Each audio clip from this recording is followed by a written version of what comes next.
If it wasn't obvious already, I have a hidden talent of starting projects and then running the hell away from them. And if you've been around this channel, I may have name dropped my webtoon here and there, and rest assured, it does exist. The link to the webtoon is in almost every single video description on my channel.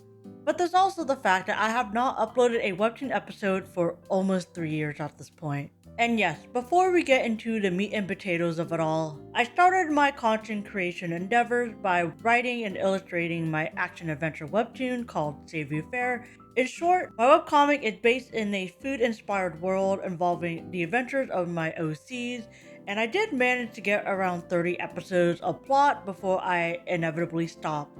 And as you can see from the title of this video, I will be fully explaining why I did stop drawing webtoon episodes despite being very passionate about drawing the story for years.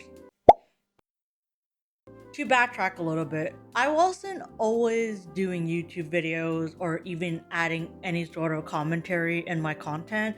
I was simply posting art on Instagram and posting webtoon episodes on either Webtoon, Namikomi, or Global Comic. Basically, I would just drop an episode and run. And as some of you may know, I do have a full-time 8 to 5 job that is my first priority for obvious reasons, and that I do draw and create webtoons on the side outside of that job. And if you guys have been reading webtoons or follow artists that do create webtoons, you may also know that creating episodes take many hours of work. When I wasn't making YouTube videos or partaking in any other hobby or participating in a social life, working on webtoons was actually my main quest after my day job. When I started Save Fair back in 2019, my ultimate goal was to eventually be able to monetize off my comic and slowly make it my full-time thing. Now that we are here in the present in our good year of 2026, that clearly hasn't happened for me yet, and I still do not get any sort of monetary value from creating comics. Not to say that comics should only be done for money instead of a labor of love, but when you are an adult and your time becomes limited, it's easy to slide in other priorities in life over creating comics that I do for fun. And slowly over the years, my webtoon eventually became more of a side quest. Now, I'm speaking as someone who is not a professional writer or a professional artist by any means. I've always considered myself a longtime hobbyist, so while I do tend to sometimes get over my head with how to be a better writer or how to be a better artist, I do recognize that at the end of the day, this isn't my career. I don't write or draw panels as fast as I need to in order to keep up with any sort of consistent upload schedule, and in turn, I wasn't experiencing any sort of exponential growth in readership that would allow me to turn creating webcomics into a full-time thing.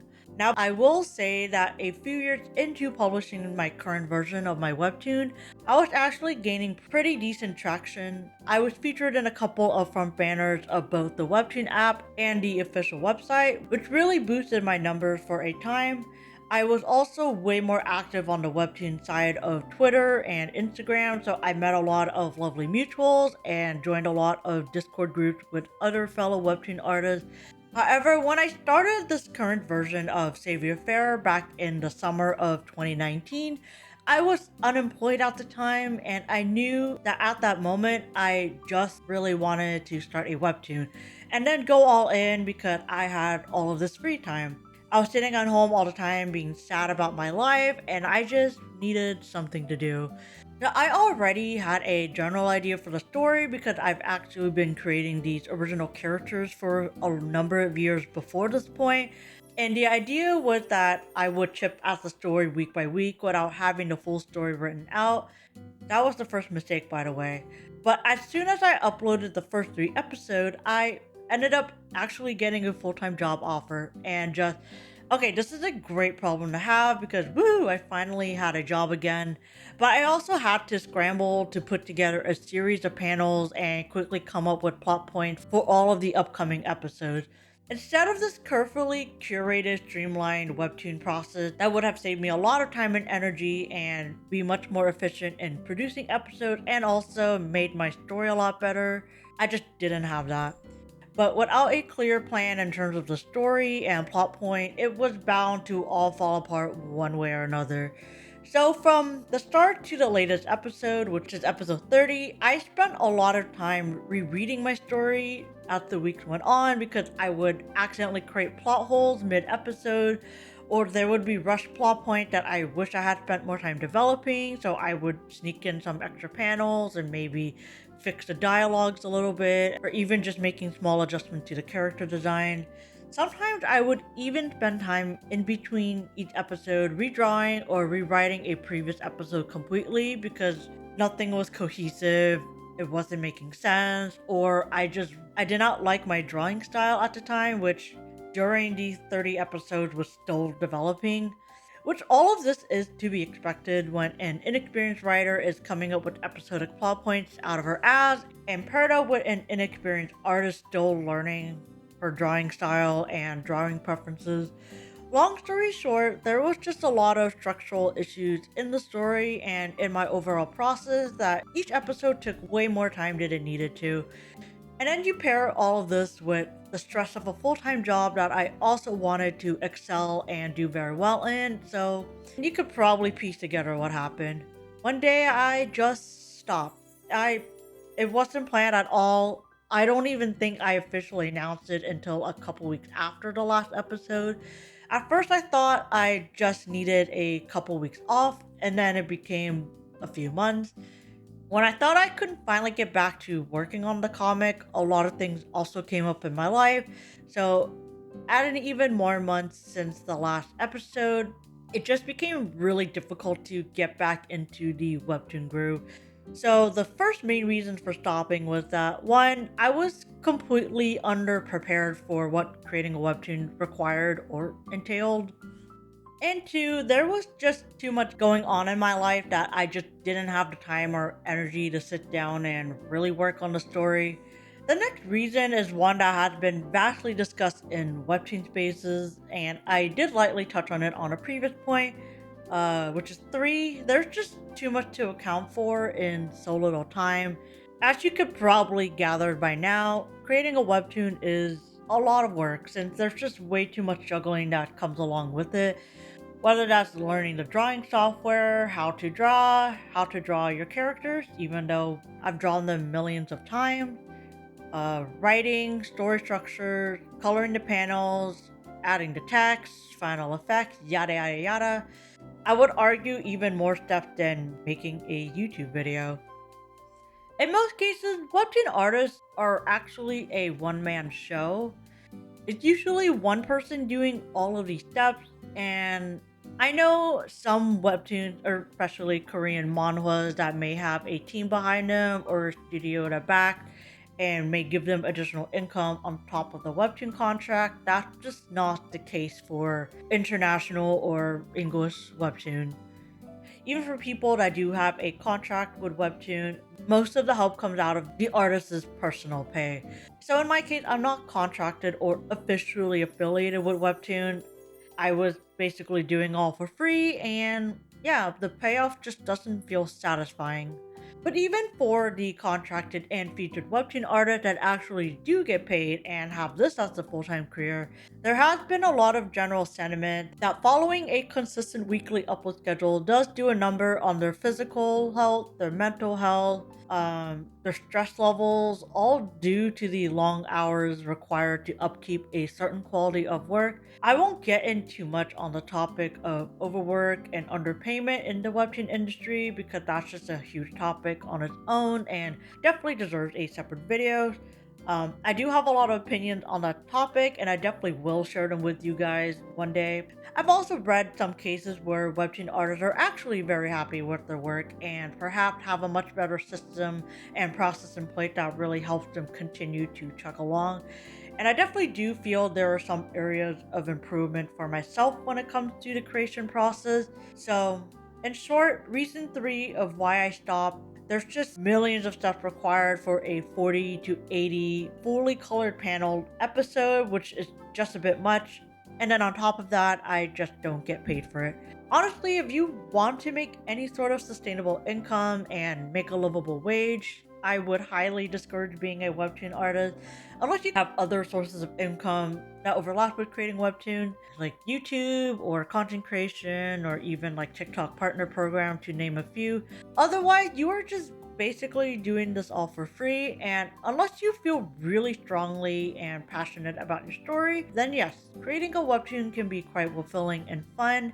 I definitely see Webtoon more of a passion project as compared to before when I was trying to make it a eventual job.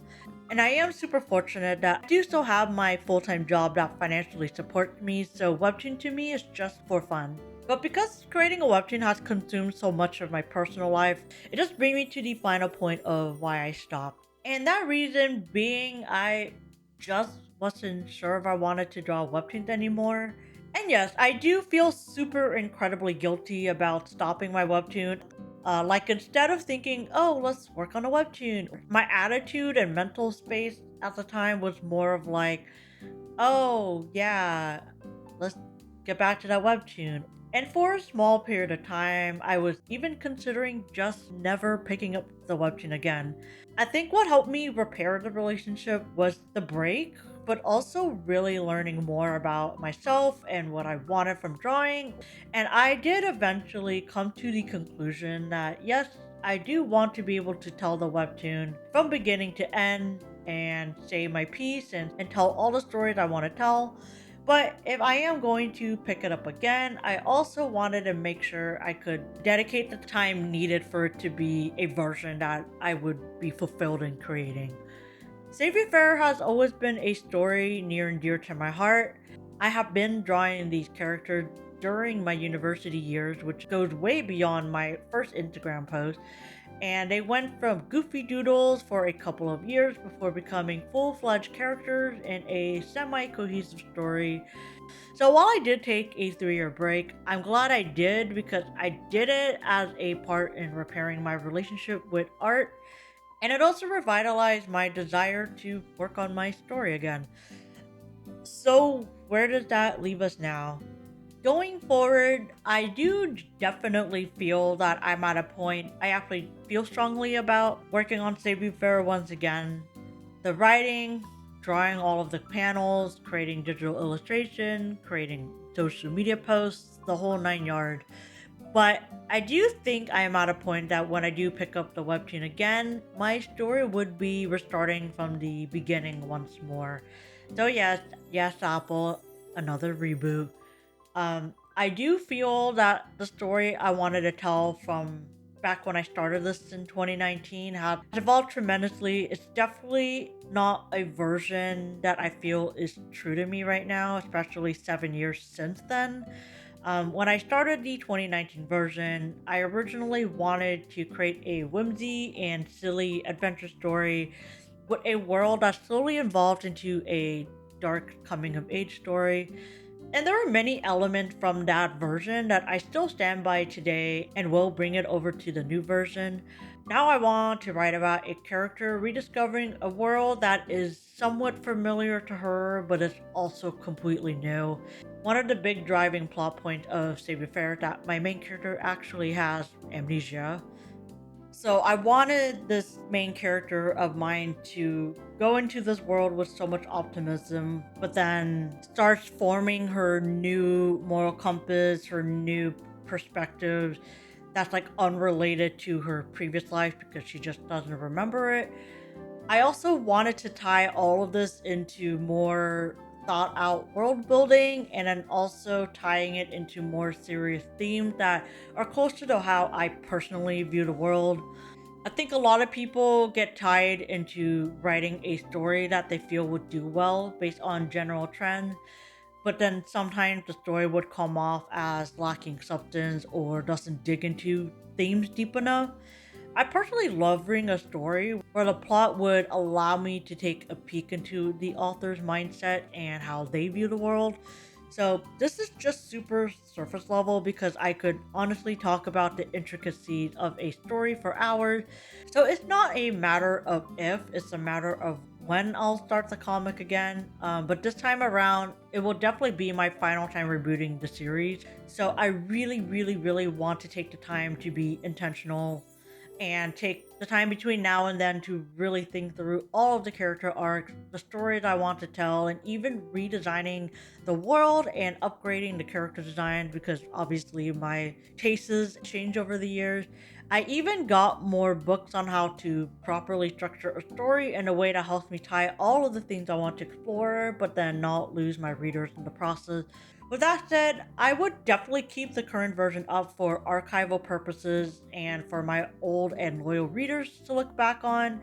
I'm honestly still very, very, very proud of the current 30 episode that I do have out, so I definitely have a soft spot for that version.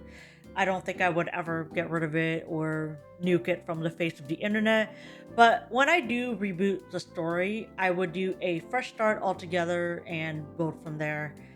Also, because I'm now posting videos here on YouTube, I really love the idea of redesigning my characters in real time, or maybe even drawing some old world building sketches. I also want to show you guys the behind the scene that comes with drawing a webtoon from start to finish. I do personally love watching behind the scenes webtoon videos, so the possibilities are endless, and I hope I can lean on to my previous experience of working on this webtoons in the past to make it educational for you guys as well. When I start making videos on the new version on my webtoon, I will make an announcement video and let you know whenever that is. So that's my story of why I stopped drawing my passion project that I've loved for so many years and what I am going to slowly work towards in the near future. And to all of my old readers, which were a very small and mighty subscriber base, thank you so much for being patient with me during my 3 year long hiatus. I have read every single one of your comics and all of your inquiries on when the story will come back. It will. And to everyone that sent me fan art, I have them all saved on my computer and will treasure them forever. When I do finally reboot the comic, I will feature fan art at the end of every episode once again, just like before. Thank you so much for watching. I know I have talked about my webtoon here and there on previous videos, but I didn't really delve into it despite having linked to it in every single one of my video descriptions. But I hope that by verbalizing my thoughts on my webtoon and eventually sharing my process, I can take you all on this creative journey and will definitely do it in a much more optimistic lens. I hope to see you all in the next one. Keep drawing and wishing you all an absolutely wonderful rest of your day. Bye!